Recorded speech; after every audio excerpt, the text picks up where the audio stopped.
한여 기업의 선택은 왜 하나일까요? 기업 맞춤형 서비스를 제공하는 하나원 비지마켓 때문이죠. 무료 샘플링부터 안심 배송까지 20년 전통 믿고 사는 하나원 비지마켓. 양식장의 어류는 월동장 등으로 미리 옮겨놓는 것이 좋습니다. 기상 정보를 확인하는 습관, 겨울철 안전의 시작입니다. 기해년 설 연휴 한국경제TV에서 마련한 매일매일 특별한 특집 프로그램 안내해드립니다. 올해 달라지는 부동산 제도를 점검하고 재테크 전략을 세워봅니다. 2019 부동산 핫이슈. 실거주에서 수익형 부동산까지 부동산 투자의 모든 고민을 해결해드립니다. 특집 부동산 대상담. 중국 경제 침체, 그로 인한 글로벌 경제 영향을 진단합니다. 특집 중국 경제 글로벌 위기로 번지나. 모빌리티, 5G, 로봇 등이 핵심 키워드인 올해 국제 가전쇼를 통해 최신 IT 트렌드와 투자 방향을 제시합니다.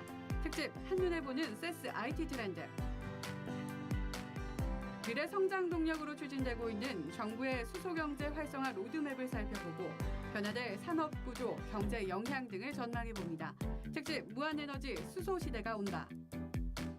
국내외 경제 연구소들과 공동 기획, 한국 경제 향후 20년을 키워드로 잡아보고 명사들과 함께 그 의미를 들어봅니다. 특집 키워드로 본 한국 경제. 8명의 투자 고수들이 공개하는 실전 매매 투자법, 8인 8색 고수 투자 비법. 투자 멘토 김종철 소장과 함께하는 초보 주식 투자자 교육, 주식 투자 초보 탈출 3시간 만에 끝내기. 연평균 생산 유발 효과 4조 원, 부가가치 효과 1조 원, 방탄소년단의 경제적 효과와 그 의미를 살펴봅니다. BTS 주식시장 흔든다.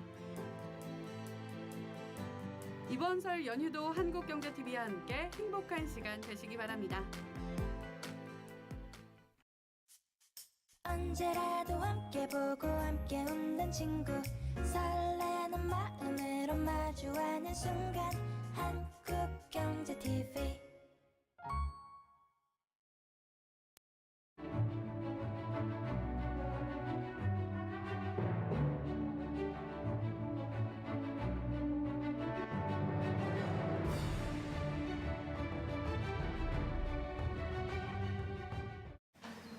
TV랑 인터넷 가입해야 되는데 여기도 사은품 주네?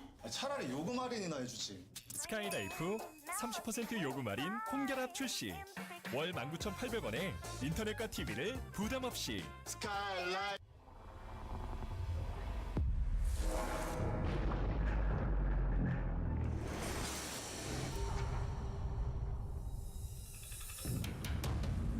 탄생 2020 소렌토.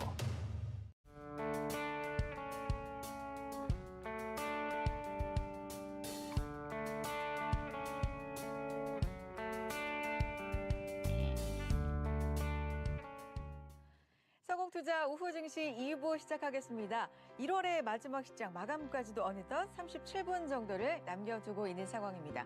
자, 1월 시장을 쭉 한번 돌이켜 생각을 해보면 두려움과 우려 속에 출발을 했는데 예상 외 반등을 준 한 달이었습니다.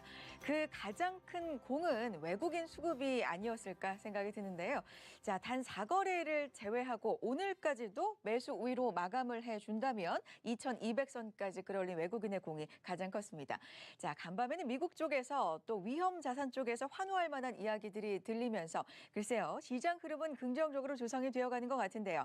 2월 시장 그리고 연휴 이후의 시장은 어떨까요? 좀 더 꼼꼼한 대비가 필요하겠죠? 저희와 함께해 주시기 바랍니다. 333 오후장 공략주로 출발해보죠.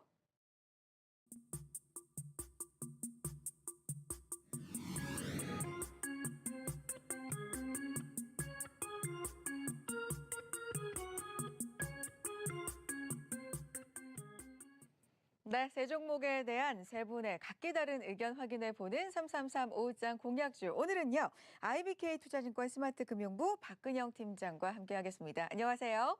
네, 안녕하십니까? 네, 자, 세 종목 먼저 확인해 보겠습니다.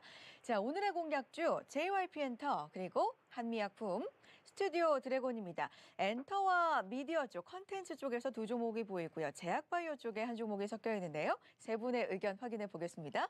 자, JYP엔터와 스튜디오 드래곤은 세 분 모두 긍정적인 의견 확인해 볼 수가 있고요. 한미약품만 한 분의 파란불을 확인해 볼 수가 있는데요. 이유 구체적으로 보겠습니다.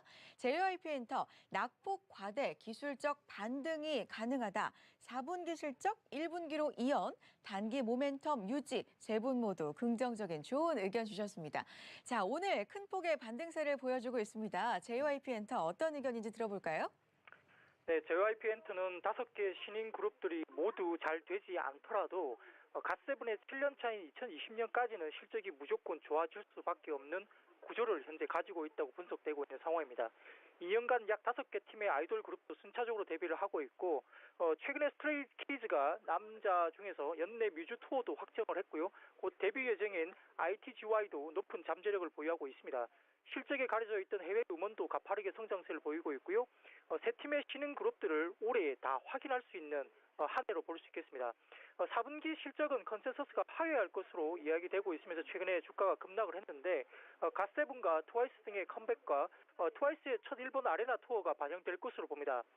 실적이 4분기가 하회하는 이유는 앨범 판매량이 예상 대비해서 일부 좀 약해졌고요.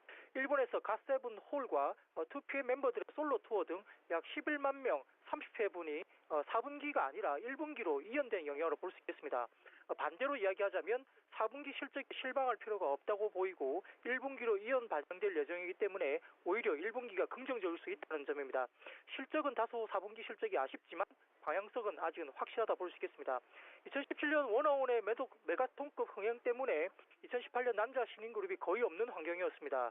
여기에서 JYP 엔터의 스트레이키즈가 사실상 무혈 입성하면서 신인상을 수상했고요. 올해 같은 경우는 2018년 데뷔한 아이즈원의 가파른 흥행이 또 예상되고 있고 워너원 출신과 빅히트 그리고 YG의 신인 남자 그룹들이 데뷔하면서 신인 걸그룹에서는 경쟁 자체가 거의 없습니다. 따라서 사실상 빈집에 가까운 환경에서 신인 걸그룹 ITGY가 데뷔한다고 볼 수 있겠고 특히 3월 같은 경우는 트와이스의 일본 돔 투어가 시작되기 때문에 실적 모멘텀이 강화될 수 있는 시기로 볼 수 있겠습니다. 한중일 모두 모멘텀을 가진 유일한 엔터사로 볼 수 있겠습니다. 자, 신인그룹 모멘텀 확대 한중일 기대감이 모아지고 있다. JYP 엔터에 대한 긍정적인 의견이었습니다. 한미약품으로 넘어가 보겠습니다. 자, 두 분의 파이프라인 이야기가 보이는군요. 신약 기대감 유효하다라는 말씀이신데 추가 상승은 제한적이다라는 의견도 보입니다. 어떻게 봐야 될까요? 네, 지난 4분기 실적은 매출액이 2,937억 원, 영업이익이 159억 원으로 상당히 훌륭했던 4분기 영업이익을 보였습니다. 자체개발 계량 신약 등의 제품과 기술료 수익이 증가되면서 수익성 개선세가 뚜렷하게 나타났고 올해 같은 경우는 기술 수출된 프로젝트의 미국 FDA 허가와 임상시험 중 중간 결과 확인이 가능할 것으로 보고 있습니다. 다양한 파이프라인의 진행과 결과 확인이 가능하다는 것은 미국 스펙트럼사의 기술이 전한 호중부 감소증 치료제가 작년 12월 FDA 허가 신청으로 4분기에 결과가 도출될 것으로 보고 있고요. 전이성 유방암 및 비소세포 폐암을 적응증으로 임상을 진행 중인 포지오티닙은 하반기에 임상 이상 중간 결과 발표가 예상되고 있습니다. 또한 미국의 아텐엑스사의 기술이 이전된 경구용 항암제 오락솔이 임상 3상 중간 결과 발표가 3분기로 추정되기 때문에 아마 상반기보다는 하반기에 좀 집중되어 있긴 하지만 바이오 섹터 가운데 가장 R&D 모멘텀이 풍부하고 확실한 종목으로 볼 수 있겠습니다. 자, 한미약품에 대한 의견이었습니다. 자, 그렇다면 마지막 컨텐츠 관련돼서 스튜디오 드래곤 보겠습니다. 자, 세 분 모두 긍정적인 의견 확인해 볼 수가 있는데요.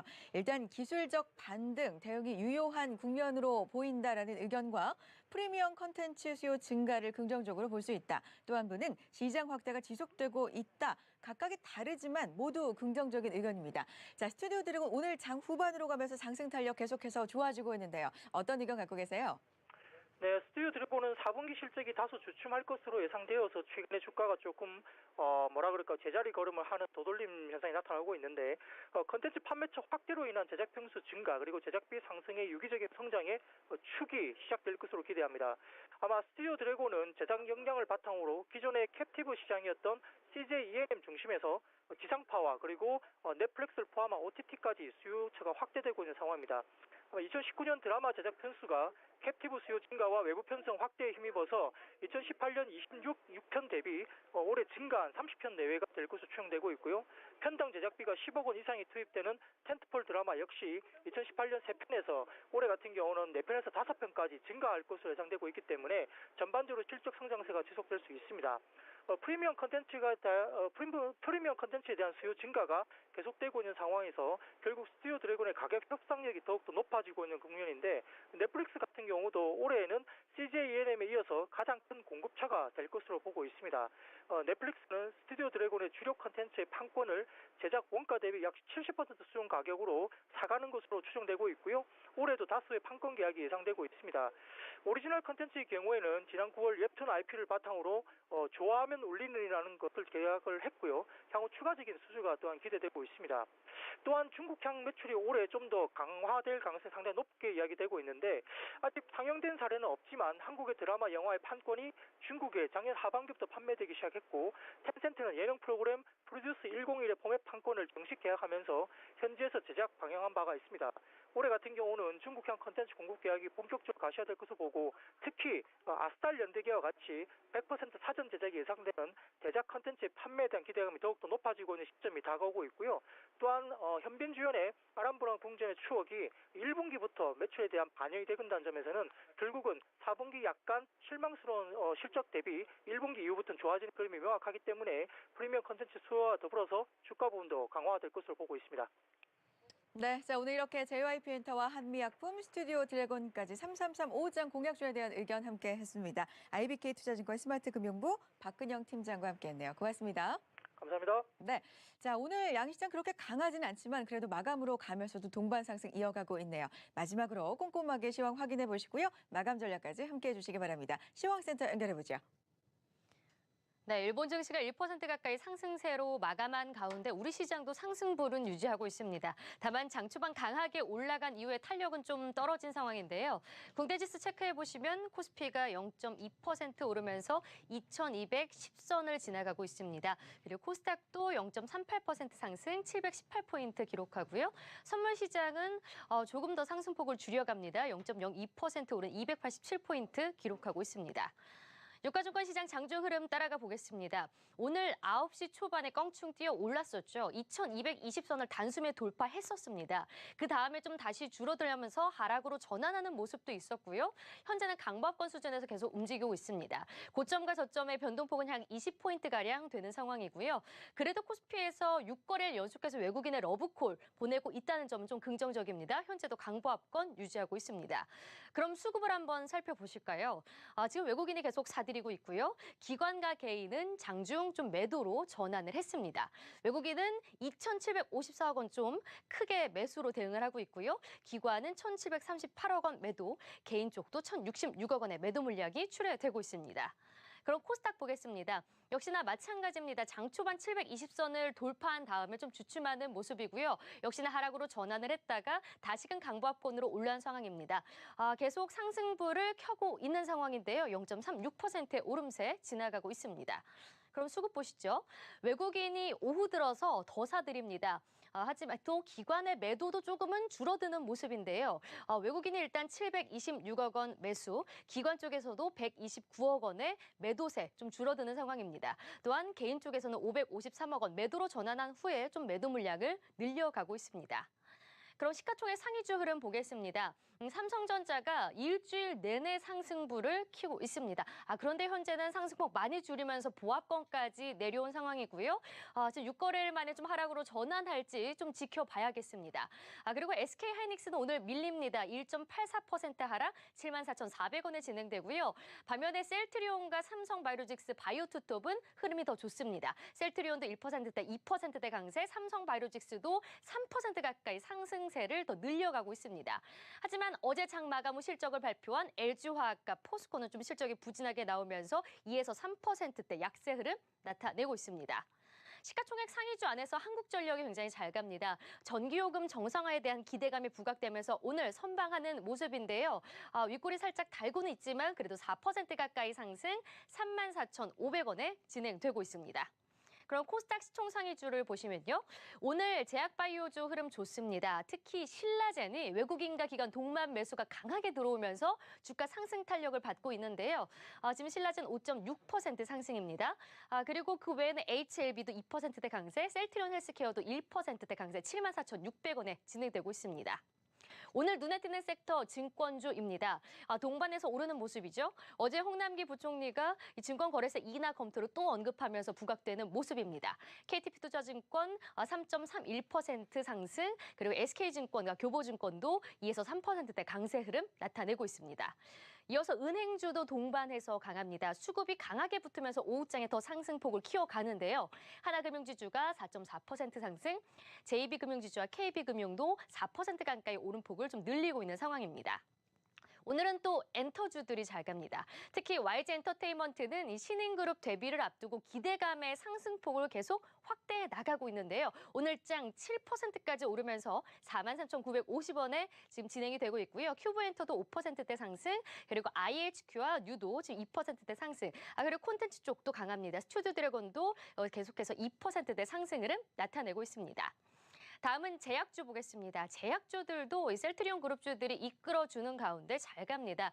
중소형 제약주로도 또 매기가 확산되는데요. 일단 제일바이오는 두 자릿수의 강세 12% 급등이고요. 영진약품도 6% 가까이 상승, 종근당 홀딩스는 3.9% 상승, 그리고 종근당 바이오가 오후장에 또 실적을 발표했죠. 계속해서 오름세 나타내고 있습니다. 다음은 아모레퍼시픽 보겠습니다. 아모레퍼시픽도 오늘 실적을 발표했습니다. 지난해 4분기 그리고 전체 영업이익 모두 부진했습니다. 하지만 올해 실적에 대한 긍정적인 전망이 제시가 됐는데요. 이에 따라서 주가는 상승으로 방향을 잡고는 있습니다. 현재 2% 가까이 오르면서 18만 2천 원에 거래됩니다.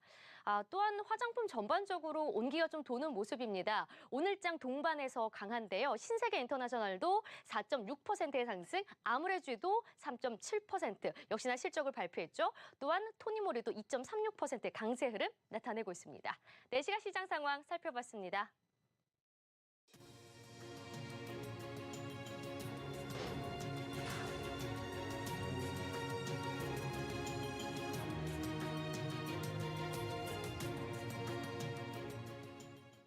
네, 1월 마지막 시장 마감까지 약 24분 정도 남겨두고 있습니다. 끝날 때까지는 끝난 게 아니죠. 저희와 마감 전략 함께해 주시기 바랍니다. 두 분 나오셨는데요. 유한타증권 골드센터 강남점 고용기연구원 하우투인베스트 황성수 이사 함께합니다. 어서 오세요. 네. 자, 장 마감 전에 점검이 필요한 업종과 종목 이야기 좀 해보도록 하겠습니다. 오늘 양시장에서 외국인 매수는 계속해서 들어오고 있는데 마감으로 가면서 변동성이 그래도 좀 있습니다. 코스피가 좀 지수적으로 약해지고 있는 모습인데요. 조선주 먼저 살펴보겠습니다. 인수설이 있습니다. 오늘 오후 중에 공시가 나올 걸로 예상이 되는데 주가 흐름도 좀 엇갈리고요. 정리를 좀 해볼까요? 일단 오늘 오늘 코스피 시장의 가장 큰 이슈라고 할 수 있는 부분은 물론 미국의 FOMC에 대한 어떤 비둘기파적인 그런 발언도 이슈가 될 수 있는 부분이지만 국내 자체적으로는 현대중공업이 대우조선해양을 인수한다는 엄청난 빅딜을 발표를 하면서 관련주의 조금 주가 흐름이 엇갈리는 그런 모습이 지금 나타나고 있는데요. 일단 산업은행에서는 현대중공업이 이제 제안을 한 의견서를 대략적으로 오후 3시 30분 정도의 결과를 좀 발표할 예정이고요. 네. 대우조선해양 같은 경우는 현재 지금 조회 공시가 들어갔는데 오늘 시간으로 18시까지 일단은 조회 공시에 따른 그 답변을 내놔야 되는 그런 상황이라고 보시면 좋을 것 같습니다. 일단은 내용을 놓고 본다면 일단 의견으로 놓고 본다면 합치게 될 경우에는 네. 엄청난 글로벌 1위의 어떤 선사가 탄생할 수 있다는 그런 기대감이 있는 부분이고요. 네. 정부 차원에서 그동안 질질 끌어왔었던 대우조선해양에 대해서도 공적 자금이 투입이 많이 됐던 그런 부분에 대해서도 좀 회수할 수 있는 좀 길이 열리는 부분이라고 보시면 좋을 것 같습니다. 네. 특히나 이제 그 조선사 같은 경우에는 그동안 이제 성과 인하에 관련된 그런 이슈가 나타나면서 그동안 조선업계를 굉장히 좀 발목을 잡았던 요인 중에 하나가 바로 저가 수준인데요. 즉 조선 3사가 자체적인 어떤 그 출혈 경쟁을 벌이면서 네. 이러한 사태가 나타난 게 아닌가라는 그런 우려감이 있었기 때문에 이러한 빅딜이 어느 정도 지금 나타난 게 아닌가 이렇게 조금 해석을 해볼 수가 있을 것 같습니다. 일단 성사가 된다면 빅3가 빅2 체제로 재편이 되는 거고 원탑이 되는 거잖아요. 크기의 면에서는 이 부분은 어떻게 봐야 될까요? 일단은 그 글로벌 그 선적세 하정량 네. 기준으로 놓고 본다면 일단 글로벌 1위는 이제 현대중공업이 맞고요. 그다음에 그렇죠. 2위가 이제 대우조선해양인 그런 상황인데 네. 1위와 2위가 지금 합쳐져 그렇죠. 있는 그런 부분이라서 네. 국내적으로는 일단은 뭐 삼성중공업과 그리고 이제 현대중공업 그리고 이제 대우조선해양이 이렇게 있는 상황인데요. 물론 향후에 어떤 별도 법인으로 운영을 하는 부분이라든지 이런 부분은 이제 노사협의가 될 부분이라고 좀 볼 수가 있을 것 같습니다. 네. 다만 서두에 말씀드린 것처럼 글로벌 1위와 2위가 지금 어떻게 보면 합병하는 그런 부분이기 때문에 주변 국가들이죠. 뭐 중국이라든지 유럽 같은 그런 국가들이 가만히는 있지가 않을 부분이기 때문에 네. 리스크 요인으로 뽑을 수 있는 부분은 바로 WTI 제소 가능성이 있다는 점입니다. 네. 그렇기 때문에 제소를 하게 되면은 이제 소송이라든지 이런 부분이 나타나기 때문에 아무래도 인수에 대해서 굉장히 좀 길어질 수밖에 없다라고 좀 볼 수가 있을 것 같고요. 네. 그리고 이제 방산 쪽으로 놓고 본다면 일단은 그 대우조선해양 같은 경우는 좀 잠수함에 조금 특화되어 있는 그런 업체라고 볼 수 있을 것 같은데 현대중공업 또한 같은 그런 부분이라서 제가 확인을 해보니까 2008년도 이후에 최저 입찰 방식으로는 2개 이상에 대한 경쟁을 붙이는 게 이제 법제화가 된 네. 부분이기 때문에 이러한 부분에 있어서 독점화에 관련된 그런 리스크까지도 조금 나을 수도 있다라고 볼 수 있을 것 같습니다. 네. 그리고 마지막 요인을 볼 수 있는 게 바로 노조라고 좀 볼 수가 있을 것 같은데요. 과연 대우조선해양의 노조와 그리고 현대중공업 노조가 이 합병에 대해서 적극적으로 찬성할지에 대해서는 일단 미주수라고 볼 수가 있을 것 같고 과거에 이제 군산공장이 이제 뭐 폐쇄와 이익과 관련됐을 때도 굉장히 노조와의 충돌이 많이 있었던 부분이기 때문에 물론 어떤 정책적인 부분이라든지 조선 산업에 대한 어떤 발전 가능성을 놓고 본다면은 뭐 합병을 승인하거나 혹은 추진을 해야 되는 그런 부분도 있겠지만은 이제 노조와 그리고 이제 상생이라는 그런 관점에서 놓고 본다면은 좀 시간이 길어질 수밖에 없다라고 보실 수 있을 것 같습니다. 네. 다만 이제 조선 업황으로 놓고 본다면 이제 최근에 카타르에서 굉장히 좀 긍정적인 소식이 나타나지 않았습니까? 이 부분 같은 경우에는 우리나라가 기술력, 특히 LNG선에 대한 어떤 기술력이 굉장히 뛰어나다는 좀 반증이라고 저는 생각을 하고 있는 부분인데요. 수주 말씀하시는 거죠? 네, 맞습니다. 그래서 왜냐하면 2020년부터 이제 국제해사기구에 따른 이제 LNG선 도입이 이제 더욱더 빠르게 진행되고 있는 부분인데 네. 최근에는 중국이 굉장히 많이 좀 치고 올라왔지만 LNG선에 대해서는 우리나라가 거의 탑이기 때문에 약간의 그런 어떤 기술적인 선점을 놓고 봤을 때 수주가 들어왔다라고 볼 수 있을 것 같습니다. 그래서 일단은 국내 정책적인 요인과 그리고 노사와의 어떤 대화를 통해서 어떤 결론이 나올지는 지금 아무도 모르고 있는 부분이기 때문에 이따가 3시 30분 그리고 조회 공식 결과까지도 한번 지켜보시는 게 좋을 것 같습니다. 알겠습니다. 자, 오늘 현대중공업의 대우조선해양 인수 선로 조선주가 출렁이는 흐름을 보였습니다. 주가 흐름도 많이 엇갈렸고요. 정리를 좀 한번 해봤고요. 자, 최근 시장 흐름 지수가 반등을 해주면서 단연 대형 IT 쪽으로 외국인의 매수세가 좀 몰렸었는데 오늘 시장 보면 좀 순환매가 돌고 있는 것도 같습니다. 제약바이오주 그동안 좀 반등이 미미했는데 오늘 좀 반등을 해주고 있어요. 여러 가지 이슈가 있는 종목들 좀 짚어볼까요? 예, 네. 금일 제약 바이오업종으로 그 외국인의 순매수가 약 90억 원 정도 유입되고 있습니다. 특히 삼천당 제약이 한 6%대 강세를 보여주고 있고요. 신라젠도 한 6%대, 그리고 대하제약도 한 2%대 강세를 보여주고 있습니다. 네. 자, 먼저 삼천당 제약 같은 경우에는 지난 25일 날 그 일본 제약사와 이 항반변성 치료제인 그 아일리아 그 바이오시밀러의 독점 공급 계약을 체결했다는 소식이 있었고요. 네. 자, 그 이후로 상승세를 좀 보여주고 있습니다. 자, 아일리아는 재작년에 글로벌 매출 8위를 기록한 이 블록버스터 의약품인데요. 자, 이번 계약으로 장기 성장 동력을 확보한 것으로 판단됩니다. 자, 앞으로 미국, 유럽, 중국 등의 주요 국가로의 진출도 기대되는데요. 지속적인 관심이 필요한 종목이라 할 수 있겠습니다. 네. 자, 그리고 신라젠 같은 경우에는 금일 외국인의 순매수가 상당히 강하게 좀 유입이 되고 있는데요. 자, 파이프라인이 10400이 올 상반기에 병용 임상 결과를 발표할 것으로 예상되는데요. 기대감이 커지고 있습니다. 자, 임상 결과 발표 후에 그 신라젠의 플랫폼 기술에 대한 이 신뢰도와 기대치 재평가가 가능할 것으로 보여집니다. 자, 그리고 대하제약 같은 경우에는 신경정신질환의 그 치료와 그 예방용 그 약학적 조성물 관련 미국 특허권을 취득했다는 소식이 있었습니다. 자, 대하제약은 그 알츠하이머성 그 치매 치료제의 그 천연의약물 개발을 위한 임상 시험 중에 있다고 하는데요. 네. 자, 임상 시험이 성공한다면은 최근에 이 고령화 시대의 도래로 치매 환자가 급격하게 증가하고 있는데요. 자, 문재인 정부의 치매 국가 책임제로 인한 수혜도 좀 기대되고 있습니다. 네. 자, 최근에 이 제약 바이오업종은 4분기 실적에 대한 우려감으로 좀 주춤한 흐름을 좀 보였었습니다. 자, 하지만 올해는 이 제약 바이오업계의 그 R&D 결실을 맺는 중요한 해라고 할 수 있기 때문에 자, R&D 모멘텀이 기대되는 종목들은 옥석을 가리면서 투자해야 할 필요가 있다고 보여집니다. 자, 그래서 국내 제약사의 과감한 R&D 투자가 글로벌 신약 개발과 글로벌 시장 진출에 점점 다가서고 있기 때문에 자, 올해 제약 바이오업종의 R&D 네. 모멘텀과 파이프라인에 대한 기대감이 상당히 높은 편입니다. 자, 원래 뭐 후기 임상 진입이나 뭐 종료, 뭐 제품 승인을 앞둔 국내 파이프라인이 뭐 다수 존재하는데요. 자, 그렇기 때문에 뭐 주가에 긍정적으로 뭐 작용할 개연성은 상당히 높다고 보여집니다. 그래서 일단 뭐 임상이 이제 후기로 이제 진입할수록 상업화 확률이 높아지고요. 상업화 시점에 뭐 다가올수록 네, 할인율이 이제 축소되기 때문입니다. 그래서 뭐 대표적으로 뭐 대웅제약이나 뭐 한미약품 같은 경우에는 그 파이프라인의 FDA 승인이 지금 기대되고 있고요. 자, 이외에도 뭐 글로벌 임상 3상을 진행 중인 뭐 신라젠이나 그 HLB, 그 메지온 같은 경우에도 최종 임상 결과가 공개될 것으로 보여집니다. 그래서 이번 어닝 시즌에는 뭐 4분기 실적에 대한 부진으로 뭐 주가는 조금 이제 주춤할 수가 있고요. 하지만 2분기 이후에 뭐 실적이 정상화되고 그리고 각종 그 학회와 다양한 R&D 모멘텀이 유효하기 때문에 중장기적인 관점에서의 접근도 유효하다고 할 수 있겠습니다. 알겠습니다. 최근에 제약바이오주의 움직임을 보면 최근에 종목별로 좀 움직이는 흐름을 보여주는 것 같습니다. 예전에 제약바이오가 간다고 다 갔던 게 아니라 뭐 파이프라인, 대기하고 있는 신약에 대한 기대감이라든지 해외 진출 이렇게 종목별로 이슈가 있는 것들 중심으로 좀 움직인다는 생각이 들고요. 오늘도 이슈가 있는 종목들 중심으로 살펴봤습니다. 자, 다음 이야기를 남북 경협주로 한번 해보겠습니다. 2월 말이죠. 이제 네, 미국과 북한의 정상회담도 가시권에 들어오게 됩니다. 2월이 되면. 그런데 남북경협주 이야기가 최근에 그렇게 활발하게 나오지 않았는데 오히려 뭐 SOC라든지 이런 것들 건설이나 인프라 투자 쪽으로 해서 연결져서 좀 나온 경우가 많았거든요. 남북경협주 따로 한번 볼까요? 일단 남북경협주만 뭐 말씀드리자면은 일단은 오늘 뭐 용평 리조트가 뭐 상한가를 기록하고 있고요. 이제 통일교 대주주로 갖고 있는 일신석재까지 좀 움직이는 모습이 나타났습니다.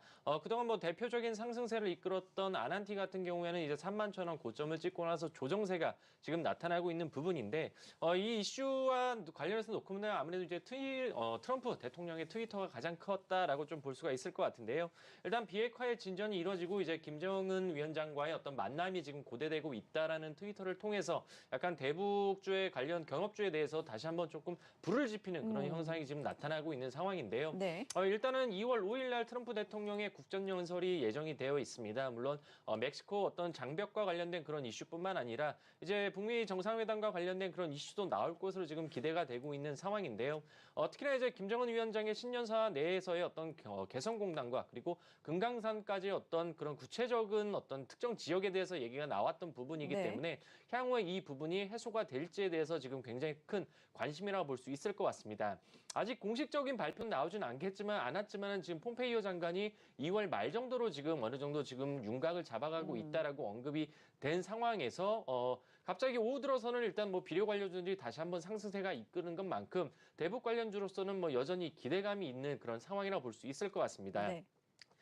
이제 그 용평 리조트 같은 경우에 일단 통일교 재단이 지금 주력 계열사로 잡고 있는 그런 종목이라고 보시면 좋을 것 같은데요. 근데 용평 리조트가 남북 경협주로 원래 분류가 됐었습니까? 네, 맞습니다. 왜냐하면 이제 그 용평 통일교 재단 같은 경우에는 이제 우리나라의 어떤 현대차라고 볼 수 있는 이제 북한의 평화자동차를 과거에 이제 98년도 통일교 재단의 투자로 인해서 남북 최초의 이제 합영 기업이라고 볼 수 있기 때문에 이런 어떤 투자에 대한 기대감이 녹아든 게 아닌가 이렇게 좀 볼 수가 있을 것 같고요.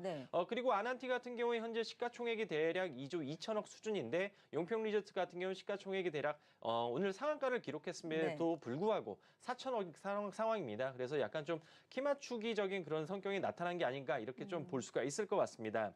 다만 우려감을 한번 살펴보게 된다면 1차 북미 정상회담이 있었던 부분이 작년 6월 달이었는데요.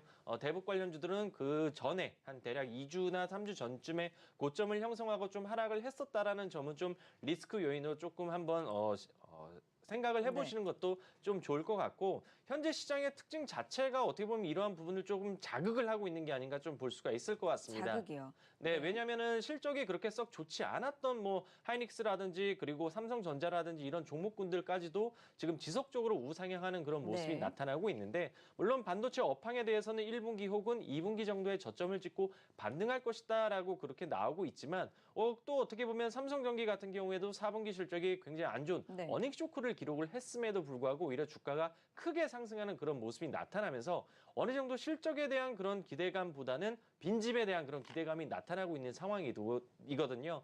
결국 오늘 은행주 같은 경우에도 그동안 상승 굉장히 지금 은행업종 좋지 않게 평가가 되고 있지만 최근 들어서 많이 빠졌으니까 이 정도에선 사봐야지라는 그런 매수세가 쏠리면서 상승을 하는 것만큼 약간 수급적인 요인이 지금 현재 시장에 가장 가득한 게 아닌가. 약간 실적적인보다는 기대감이 농후한 시장이지 않나 이렇게 볼 수 있을 것 같습니다. 자, 우려감은 선반영이 되었고 그래서 낙폭 과대주 장후 중심으로 동시효과가 실적이 안 좋더라도 시작되었습니다. 매수세가 좀 몰리는 최근 시장 상황까지도 연관적으로 설명을 해주셨어요. 자, 순환매가 돌고 있는 시장 오늘 엔터주 쪽으로도 수급이 좀 쏠리네요. 예, 뭐 네. 엔터업종의 상승세도 상당히 눈에 띄는데요. 네. 특히 그 YG 엔터테인먼트가 약 7%대 강세를 보여주고 있고요. 자, SM과 JYP 엔터도 3%대 강세를 보여주고 있습니다. 자, 그동안 1월 중순 이후에 그 엔터주들은 좀 주춤한 흐름을 보였었습니다. 자, 4분기 실적에 대한 우려감으로 기관들이 거센 매도세를 보였는데요. 네. 하지만 최근 들어서 어느 정도 이제 바닥을 다지고 있고요. 특히 오늘 엔터 3사 모두 이 기관의 순매수가 유입되고 있다는 점은 좀 특징적이라 할 수 있겠습니다. 네. 특히 오늘 7.7%대 급등하고 있는 그 YG 엔터테인먼트의 경우에 원래 4년 만에 신인 보이 그룹 두 팀이 데뷔하고요. 그리고 이제 빅뱅에 전역하면서 내년까지 이제 계단식 성장을 이어갈 것으로 보여집니다. 자, 그리고 상장사 중에 유튜브 단일 플랫폼과 전체 음원 실적이 가장 높기 때문에 음원 쪽에 고성장도 좀 기대되고 있습니다. 자, 그리고 SM 같은 경우에도 4분기에 호실적을 기록할 것으로 보여지고요. 그 최근에 체결한 이 텐센트와의 음원 계약만으로도 연간 약 50억 원의 영업이익 증가가 예상되기 때문에 상당히 기대감이 높은 편이라 할 수 있겠습니다. 네. 자, 그리고 JYP 엔터테인먼트 같은 경우에도 다른 엔터주와는 달리 이 걸그룹을 좀 데뷔시킬 예정이라고 하는데요. 자, 있지라는 이름의 그 트와이스 소속의 5인조 걸그룹이 데뷔할 예정이라고 하는데요. 네. 지난 그 20일 날 그 유튜브 동영상을 공개했는데 공개한 지 한 12시간 만에 조회수가 140만 회를 넘어서면서 흥행이 좀 기대되고 있습니다. 자, 그래서 엔터주는 작년 하반기부터 이 코스닥 시장 대비 차별화된 흐름을 보여줬고요. 네. 자, 그간의 수급을 이끌어온 이 국내 기관 투자자의 순매도로 인해서 좀 조정을 보인 점을 감안했을 때 상당 부분의 차익 실현 매물일 가능성이 높다고 판단됩니다. 자, 하지만 엔터주의 펀더멘털은 여전히 훼손되지 않았다고 좀 보여지는데요. 자, 먼저 이 국내 음원 가격이 지금 인상되고 있고 글로벌 플랫폼 확대로 인해서 수익성이 높은 이 음원 사업 부분에 구조적인 성장이 좀 나타나고 있습니다. 네. 자, 그리고 이 소속 가수들이 중국과 그 일본에서 이제 현지 그 아이돌을 이제 직접 이제 런칭되고 있고요. 자, 그리고 앞으로 또 이제 이 유튜브나 이런 이 콘텐츠의 그 플랫폼의 그 활동을 통해서 앞으로 이 글로벌화가 좀 많이 이루어지기 때문입니다. 자, 그래서 이러한 그 엔터주의 리레이팅 요인은 여전히 현재 진행형이라 할 수 있겠고요. 자, 앞으로 더욱더 이제 레벨업되는 구간으로 펀더멘털 시장의 그 이슈는 좀 제한적이라고 좀 판단됩니다. 최근의 조정은 그러니까 차익 실현 매물로 지금 분석을 하고 계시고 신인 그룹이라든지 펀더멘탈 측면에서는 앞으로 상승할 여지가 더 많다. 자, 엔터주 오늘 상승하고 있습니다. 살펴봤고요. 자, 은행 관련주 앞서서 잠깐 언급을 해주셨잖아요. 짧게 좀 살펴볼까요? 오늘 지주사를 비롯해서 금융주주를 비롯해서 큰 폭으로 상승하고 있는 종목들 많네요. 네, 지금 은행주들 최근에 좀 반등이 나타나고 있는데 특히 이제 아무래도 이 미 연준의 그 비둘기파적인 그런 발언 때문에 이제 위험자산 선호 현상이 굉장히 좀 강해졌기 때문에 이머징 자금으로의 어떤 자금 유입이 조금 나타나고 있다라고 좀 우선적으로 볼 수가 있을 것 같고요. 전일 미국 시장에서도 단기 금리가 굉장히 좀 하락을 하면서 장기 금리가 상승하는 그런 부분이 나타났기 때문에 향후에 장기 금리가 반등할 경우에는 아무래도 은행의 수익권 자체가 좀 상승할 수 있다라는 그런 기대감이 나타나면서 오늘 좀 플러스되는 요인이라고 볼 수 있을 것 같고요. 대우조선해양 같은 경우에도 약간 매각 관련된 그런 이슈가 나타나면서 그동안 투입했었던 공적 자금과 그리고 갖고 있는 그런 어떤 지분 가치에 대한 부각 가능성 이 세 가지 요인 때문에 올라간다라고 볼 수 있을 것 같습니다. 아무래도 네. 첫 번째 요인 이머징 자금 쪽에 어떤 유입이 되면서 그동안 좀 저가 매수가 쏠렸다는 게 가장 큰 목적이라고 볼 수 있을 것 같습니다. 순환매적인 장세가 지속적으로 이어지고 있는 그런 부분인데요. IT가 어느 정도 목에 차는 그런 모습이 나타났기 때문에 돌아가면서 순환매가 나타나면서 지금은 은행과 증권 쪽으로 좀 매수세가 쏠린다라고 좀 이렇게 분석을 해볼 수가 있을 것 같습니다. 네. 은행업종 같은 경우에 아무래도 이제 가계부채 관련된 그런 이슈가 나타나면서 부채와 관련된 구조조정이 나올 수밖에 없는 그런 상황이라고 좀 볼 수가 있을 것 같고요. 아무래도 이제 정부에서도 부동산 규제와 관련된 그런 정책적인 부분 같은 게 굉장히 옥졸 수밖에 없는 네. 그런 앞으로의 사업 환경이 나타날 수밖에 없습니다. 그리고 사회적으로도 채용 비리와 관련된 그런 악재까지도 지금 나타난 부분이라서 네. 현재의 어떤 매수세는 약간 저가 매수적인 그런 매수세가 유입이 되면서 반등이 나오고 있다라고 분석을 할 것 같습니다. 순환매 측면도 있고요. 자, 알겠습니다. 은행주 살펴봤고요. 자, 짧게 이 부분만 보고 나서 동시효과 가보죠. 게임 쪽에도 이슈가 있습니다. 뭐 넥슨이 중국 쪽 자본으로 넘어가느냐 말이 많았는데 인수전에 참여하는 국내 기업들이 늘어나네요. 예, 네. 그렇습니다. 오늘 뭐 넥슨의 그 인수와 관련해 가지고 뭐 넥게임즈, 넥슨 GT의 흐름이 상당히 좀 눈에 띄었는데요. 네. 특히 그 뭐 오늘 그 넷마블이 그 넥슨 인수전에 뭐 뛰어든다는 그 소식이 있었습니다. 네. 뭐 최근에 카카오도 인수전에 그 참여한다는 소식이 있었는데요. 그렇죠. 이제 검토를 하고 넷마블까지 있다. 네. 예, 넷마블까지 이제 뛰어들면서 저 관련주의 흐름도 상승세를 보여주고 있습니다. 네. 자, 이 두 회사 모두 넥슨을 그 종료 해외에 5분 이제 전입니다. 매각한다면은 그 대한민국 게임 업계의 생태계가 훼손될 수 있고 그리고 경쟁력 약화가 우려된다는 점에서 인수전에 좀 적극 참여하고 있다고 보여집니다. 네. 자, 뭐 최근에 관련주의 그 넥슨 GT와 넥게임즈 같은 경우에 이 넥슨 코리아가 지분을 각각 63%와 48%좀 보유하고 있고요. 저 넥슨 매각 과정에서 이런 계열사의 기업 가치가 커질 것이라는 기대감에 최근에 뭐 주가가 상승하는 모습을 보여주고 있습니다. 자, 넥슨을 넥마블과 이 카카오가 뭐 인수한다면은 국내 뭐 게임 산업에서 차지하는 이 높은 시장 점유율과 영향력을 감안했을 때 자, 이들 업체와의 시너지가 충분히 나타날 수 있다고 보여집니다. 그래서 뭐 넥슨 인수 시에 현재 보유하고 있는 우수한 IP를 활용할 수가 있고요. 네. 자, 그리고 넥슨의 현금 창출 능력이 양호하기 때문에 그 각자의 게임 사업이 성과를 나타낼 수 있을 것으로 보여집니다.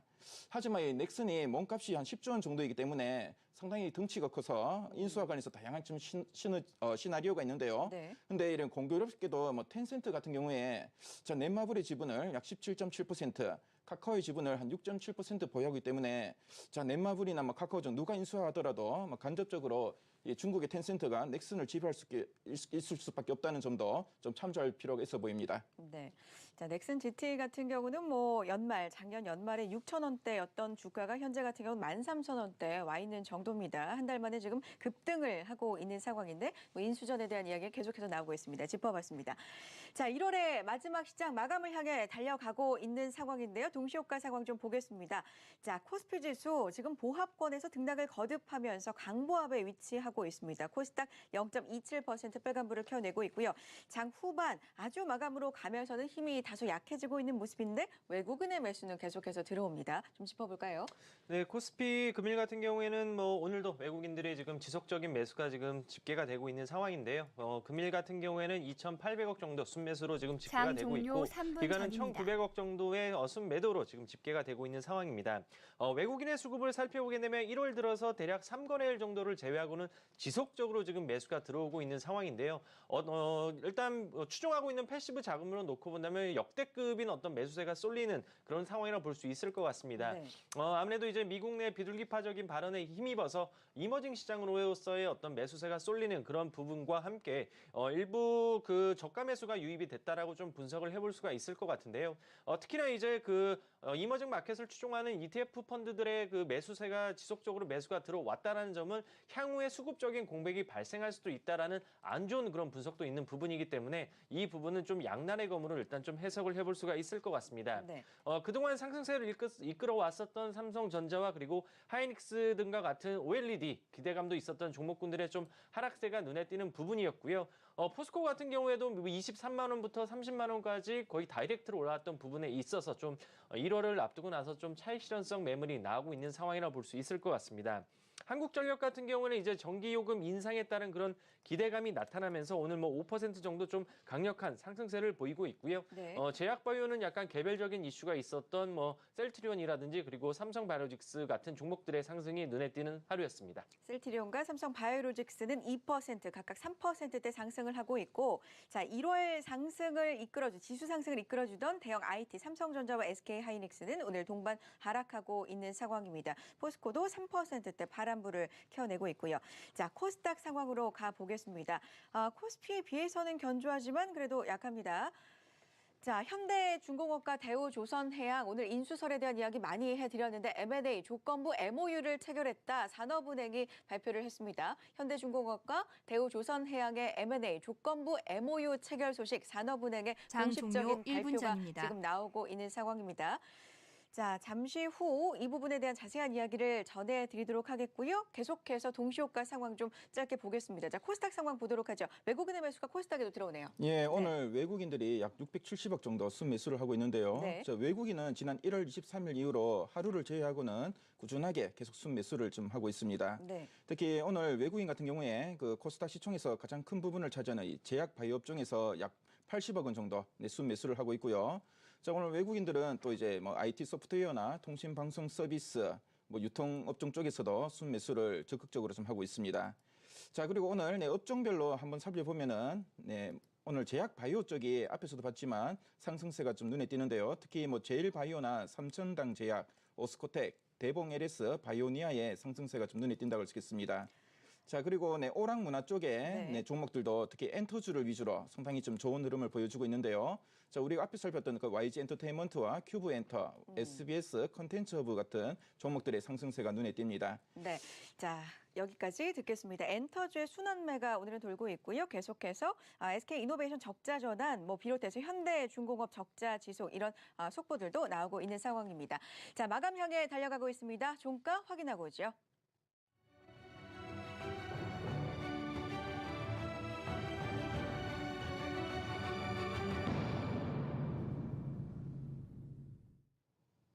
네, 1월의 마지막 거래일 목요일장이 마쳤습니다. 비둘기파적인 미 연준의 아시아 증시 출발은 긍정적이었지만 우리 시장의 탄력은 다소 둔화됐던 하루입니다. 목요일장 업종 마감부터 체크를 해보겠습니다. 전체적으로 보면 코스피 전기가스와 의약품 업종이 오름폭을 오후로 가면서 더 키웠습니다. 2%대 빨간불 속에 마감했고요. 음식료 업종도 1.5%대까지 상승폭 더 키웠습니다. 한편 대형주의 흐름은 다소 엇갈렸습니다. 코스피 전기전자 업종은 후반으로 가면서 조금씩 밀려나기 시작했습니다. 전체적으로 더 빠져났고요. 코스닥의 반도체 업황도 함께 밀려났던 분위기입니다. 그 밖에는 코스피 철강금속 업종이 1%, 보험 업종도 삼성생명을 중심으로 1.7%대까지 하락폭 키워갔습니다. 시가총액 상위 종목들 보겠습니다. 지난 이틀간 상승했던 SK 하이닉스가 오늘장에선 조정을 다소 받았습니다. 삼성전자까지 함께 밀려났는데요. 삼성전자 0.5% 약보합 수준에서 마감했고요. 하이닉스는 2.6%대까지 낙폭 더 키웠습니다. 한편 제약 섹터 셀트리온과 삼성 바이오로직스는 꾸준히 오름폭을 이어가 줬습니다. 함께 1에서 2% 빨간불 유지해줬고요. 수출주에서는 LG화학이 3% 가까이, 포스코는 3.8% 더 깊게 낙폭을 키웠습니다. 한편 삼성생명은 4분기 실적 부진 속에 계속해서 밀려났던 분위기입니다. 은행주는 흐름 좋았지만 보험업종이 전체적으로 빠졌고요. 하나금융지주는 3.7% 상승한 반면 삼성생명이 5% 하락 속에 마감을 했습니다. 코스닥 시장에선 신라젠의 오름폭이 가장 견조했습니다. 외국인 순매수가 견조하게 끌어주면서 6%대까지 오름폭 이어가줬고요. 엔터 3인방이 함께 탄력을 받았던 하루입니다. SM과 JYP엔터도 함께 3%대, 3.3% 오름폭 이어갔고요. YG엔터가 그중 가장 탄력적이었습니다. 6.6% 실적에 대한 긍정적인 이야기, 또 계단식 성장까지 이야기가 나오면서 5거래일 만에 강한 반등폭 속에 마감했습니다. 이번 달 마지막 거래일 마감 지수 체크를 해보도록 하겠습니다. 1월 한 달간 2000선 전후부터 2200까지 반등 흐름을 보였던 코스피입니다. 오늘장에선 약보합으로 돌아섰습니다. 0.06% 소폭이지만 밀리면서 2204포인트에 마감했습니다. 코스닥은 이틀 연속 상승 마감하면서 720선 밑에서 마감했습니다. 0.2% 상승으로 716포인트에 마감했습니다.